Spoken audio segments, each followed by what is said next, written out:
All right, I'm going to tell a ghost story, and this is a true story, and I'm going to actually use this story to explain why atheism, of all of the stances that one could have, be it a believer, a knower of God, or an agnostic, that atheism is the most unintelligent stance that anyone could have.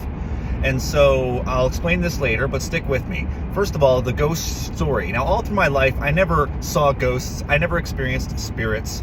And so I would hear people telling me about these things, their experiences with spirits, with interacting with ghosts, figures, phantoms, and things. And, you know, I would never discount the validity of their story, but I would just say to myself, that's interesting, because I have no experience of this. I have no experience in my life which would point to the truth or untruth of ghosts and spirits. Now, I've seen a lot of movies, I've heard a lot of people talk about these things, you know, but I could just be a total skeptic and be like, oh, that's bullshit, right? I don't see it, so it doesn't exist. However, I decided to take the stance of, well, I don't know. It's just not in my experience. I don't give it a whole lot of thought. I don't put a whole lot of focus on it. In fact, I basically don't have any thoughts about ghosts and spirits because it's not in my wheelhouse. It has nothing to do with my direct experience of life. However, one day, I was just recently moved into my house in Wilmington, Delaware, and this house was, I don't know, maybe 100 years old, or a little more even, in its initial building. Of course, it was remodeled, but, you know, it was built a long time ago. And so I was there for about a week, and I was sleeping in the bed. I was just falling asleep. I was with my girlfriend, and the fan is going on, the lights are out, and I'm just laying there, right? And as I'm drifting into sleep, I hear an incredible ruckus, a most insane ruckus, like the house is shaking apart. Like, I jump up out of bed, what is going on? And so I get the light on, and I see that the fan is about to shake itself off the ceiling, right? It's just going crazy like this, and like the plaster is coming off the ceiling. And so I shut the fan off, I get it to stop, and I'm thinking, you know, what in the world is going on? I look around, and I notice that the fan is like broken, right? And I see that there's a piece of one of the fan blades on the ground. So I go over to this fan blade, I pick up the fan blade, and I look at it. It is snapped, not even snapped, it's clean broken. Not like, you know, according to the formation of the pressed board, a clean break. And the thing just snapped in half somehow, and that's what caused the fan to be so unsettled that it was shaking like crazy. Now, of course, at that point in time, I was just like, that doesn't make any sense. That's really weird.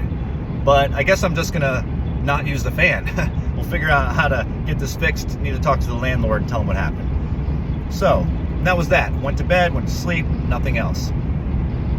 A day or so later, I was laying in bed, and this was in the middle of the afternoon. I decided to go and just get a little rest, take a little nap.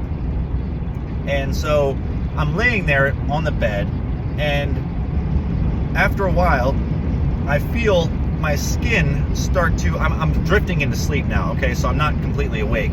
But I start to come more to consciousness, and I feel all of my skin crawling and goose flesh popping up all over me.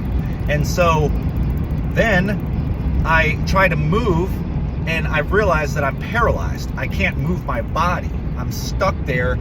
I have this crazy feeling of cold coming over me that's making me shiver, or my flesh stand on end. And then I'm like starting to panic a little bit. What the hell's going on? You know, I feel this strange feeling of panic coming over me.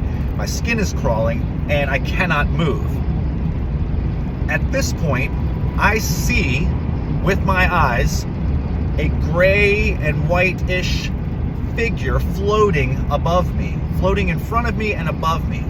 And it doesn't really have a clear shape, but it sort of seems like perhaps it's feminine and ghoulish even, sort of like hovering with these, you know, fans coming out from the side of it, almost like wings or something, but, you know, or they could have been wearing a robe or something like that. But nonetheless, it was not a clear, solid object, but it was a figure, and this figure had a face, and the face and the figure began to hover towards me and hover over top of me, and I was absolutely petrified at this point in time. I didn't know what to think. I was stuck. I was frozen.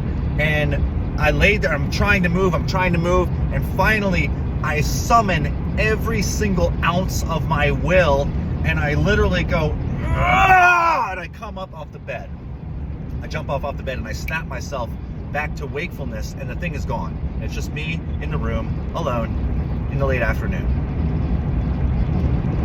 Well, I grabbed my blankets, my pillows, said, to hell with this room. I am never falling asleep in here again. What the hell just happened? I take my things, I go downstairs, and I explain to my girlfriend what I just experienced.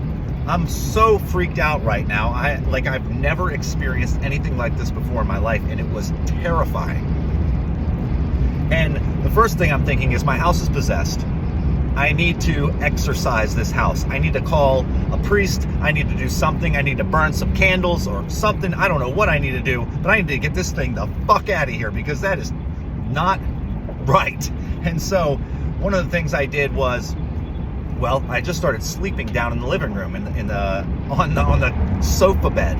And so for a month I slept not in my room. I would still go up there, I'd get my things, I'd do my thing, but there was no way in hell I was gonna sleep in that room again. So I was sleeping down in my living room for like a month or a month and a half, trying to figure out what the hell am I gonna do to get this thing out of my house.